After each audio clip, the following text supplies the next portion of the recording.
Chris, Lee and Blake Lovell here to talk about Tuesday night's SEC games. And Blake, I'll just start here. Of all the nights to have an anniversary, this is a good one because the slate of games, look, I think we've been blessed with great games this year. This is not one of those nights. Well, I told you before we started, and I don't normally do this, but I was starting to think, I was like, I think we had a pretty good week last week in terms of our predictions. And I looked back, and I think I went 13-1. The only one I missed was the game we said was probably the most unpredictable game of any slate, and that was Texas A&M and Ole Miss. I think I picked Ole Miss, but of course that didn't work out very well. But I think the rest of them I got correct. Now, you know what that means. That means this week we're going to flip that. I'm going to go 6-8 or something. First of all, congratulations to you on not letting me talk you out of Tennessee winning at home. I fought for Auburn, and I always say if you're gonna take somebody's opinion on this, take his and not mine. Hopefully you did that. But I will add one more thing. Remember the last time we had a conversation about how much the schedule just stunk for a particular night? Do you remember that? Yeah, I don't remember. And then that was the craziest night of the year. That's the night that Georgia beat Alabama. Missouri almost beat Auburn, I think. Yep. Was that the same night? Yeah. That was the same night. All right, now the difference here could be that there was a little more hope for those teams at that point in the season. That's been a month or more ago. And maybe now teams start to pack it in with spring break on the horizon and all those things. But just saying. At this point, I think I'm just going to take all the home teams the rest of the way. Because the percentage No, you're not. Shot, right? Because right, you're not Georgia going to over go Tennessee. So no, I'm just kidding. Right. Sorry, I can't do it. That is the first. The quality content so far on this video, by the way, just great Only stuff. Only a minute by into us. this thing. Right. So. Well, that's where we are.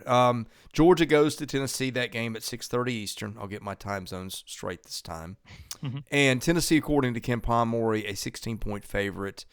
Georgia's played well at home. Georgia's performance has also tailed off the last couple games. Look, I think everybody knows a coaching change is imminent, or at least that's what the fans very much want. And when you get in these spots, you just wonder what teams have to play for. Georgia is not playing for seeding.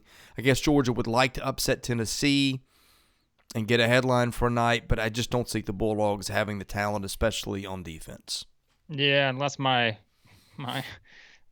thought process of Georgia winning another game somewhere comes true. I don't think it's going to. I think Tennessee understands what's at stake here. This is, you win this game, you at least go into Saturday with a shot at a possible regular season title, right? Because even if Auburn, even if they beat Mississippi State, they could still lose, right, to South Carolina theoretically. So I think in that scenario, Tennessee would still have a shot if they beat Arkansas. Correct? Am I right on that? I think that's correct. Yeah. So yes, you win this game, and Auburn has to win outright in order to. Or Auburn has to win Correct. two. If Tennessee wins two. And let me just tell you, I am of the thought that I don't do this whole shared regular season title thing. I go down to the tiebreakers on this. All right. I know that doesn't the league. I want to say they reward shared regular season, but it's the seeding wise they do the tiebreakers. But I think it's recognized as a shared regular season title. I don't do that. I'm just like, no, let's figure this out. Who is the regular season champion? So yes, I'm going to pick Tennessee to beat Georgia. I don't know. Maybe you get a, kind of a, what's this? This is Georgia. Let's see. So it's our last home game. I don't think that, I mean, let's be honest. I don't know what that means. The only thing that matters, will Georgia cover 16-ish? Well, I'm not believing. I don't love that at all. Yeah, I'm picking because Tennessee. Georgia, you can't score against Tennessee right now, and Georgia can't defend, and defense travels, and yeah, Tennessee's guards. We said it. They're really playing well right now, and I think that I don't have great analysis for this one. I just think that Tennessee's in a position to win a regular season title. Georgia's in a position to be the worst power conference team. They already are, I assume, but this is gonna go down in one of the, I don't know. If not for Alabama, Georgia could have done the Bryce Drew and done the ON 18. But that Vanderbilt team lost those games by a lot, didn't they? Not early. Vanderbilt was competitive that year, was like a until century ago. it lost interest. But anyway, Now, that team now has 4 guys in the NBA, by the way. Well, we won't spend a lot of time comparing the worst teams in SEC history, but Georgia will not that, send 4 guys off this team to the NBA. Well, yeah, that may be true. So, yeah, Tennessee's the pick here. Okay, Missouri going to South Carolina. South Carolina about an 8-point favorite according to Ken Pomeroy. Gamecocks have played really well. To Alabama jumped up and played very well at home, but I'm liking Carolina to bounce back here, especially with Missouri playing not as well on the road. Yep, I am with you. I think South Carolina, as we said, it's at this point, they're probably going to finish 9-9 in the league. They just don't have the wins to support being on that NCAA tournament, conversation right now. That's where, Georgetown having such a bad season, Florida State struggling. South Carolina, man, the games you'd love to have at Coastal Carolina, that's one they just wet the bed in. And still UAB, probably a tournament team, but that's where, I really think that Georgetown, Florida State, at that point in the season, you're kind of wondering, Georgetown had already lost to Dartmouth at that point, I think, but Georgetown's going to pull an offer, isn't it?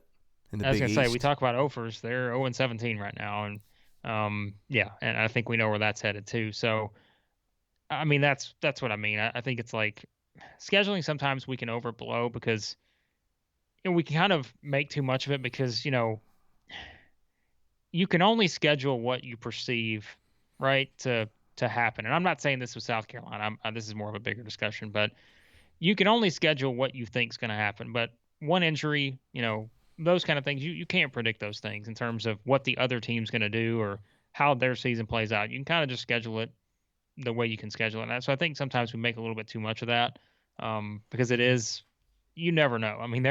You could go into the season thinking you're going to play the number, 10 team in the country, and then star player blows out their ACL and they finish 500 on the season, so those can be a lot kind of made of too much at times. But I think for South Carolina, it's just they don't have enough. And this is one where, as we always say, this is going to do absolutely nothing for you if you win, and it will eliminate any possible scenario playing out of you getting in unless you win the SEC tournament if you lose. So, yeah, I'm picking South Carolina. If it's 8-ish, Carolina? Yep. Okay.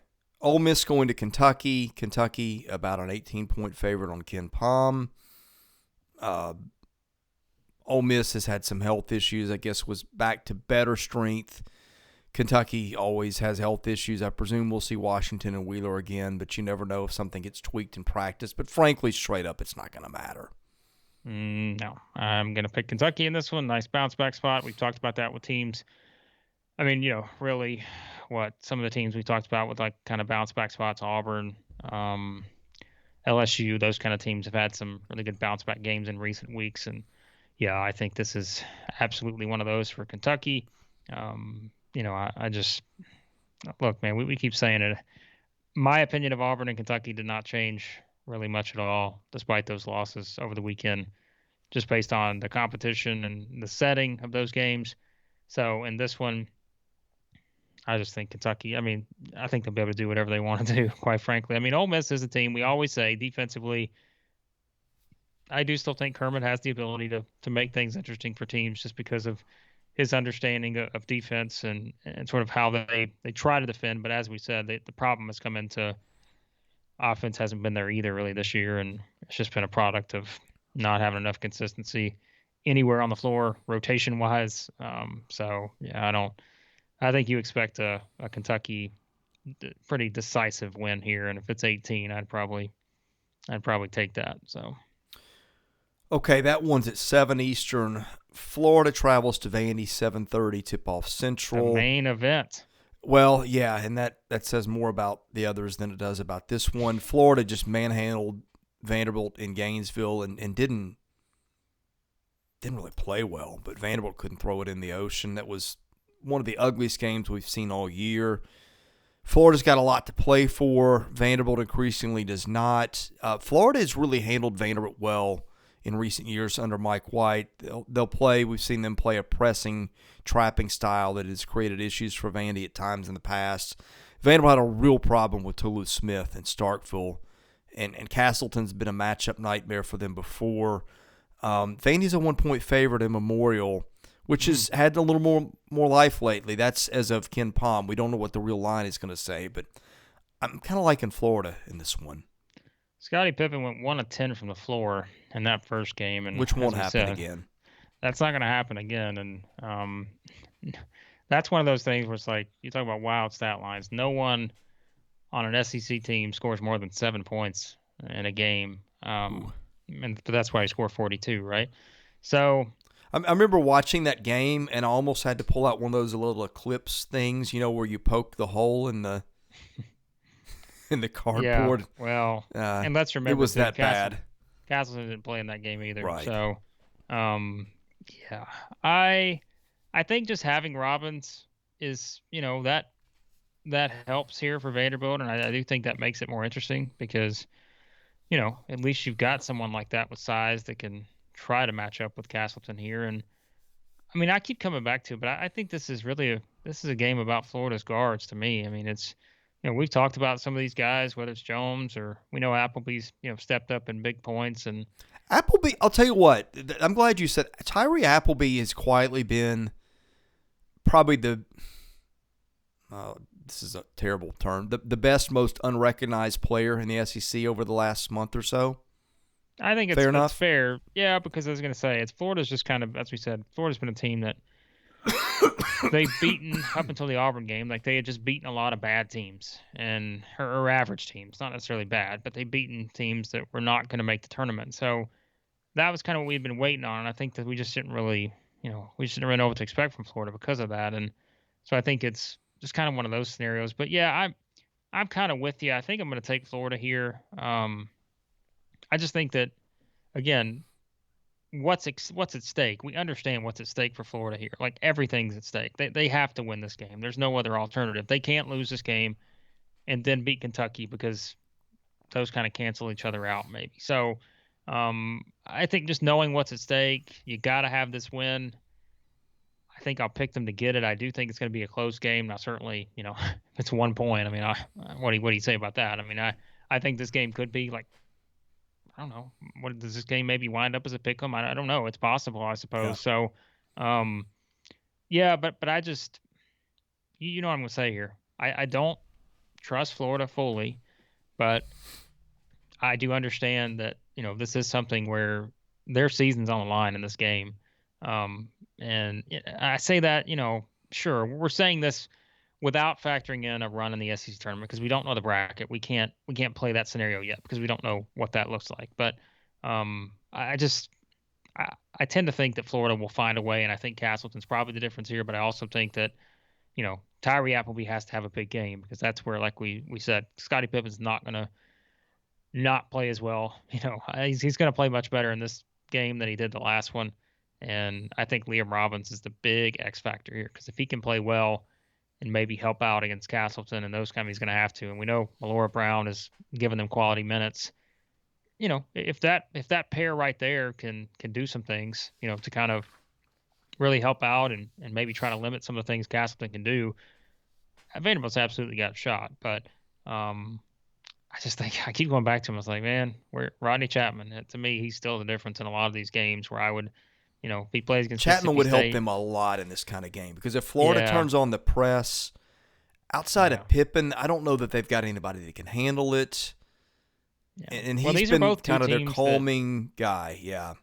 Both two teams that do like to turn that defense into offense. And I think Florida is a little bit better in terms of just handling the ball. We've talked about, Pippen at times just because he does handle it a lot. I mean, he can turn it over some too. So can the other guys. But I think that's kind of that missing piece, it feels like, for me in this game. Trying to think here, and how has Florida played at Vanderbilt in recent years now? Pretty well. Again, let's think about this too, right? It's the quality of the team has not been great for Vanderbilt, as we know. So I always like looking at those things because even if it's a slight thing you can look at. Let's rewind. The last time these two teams played was in Gainesville.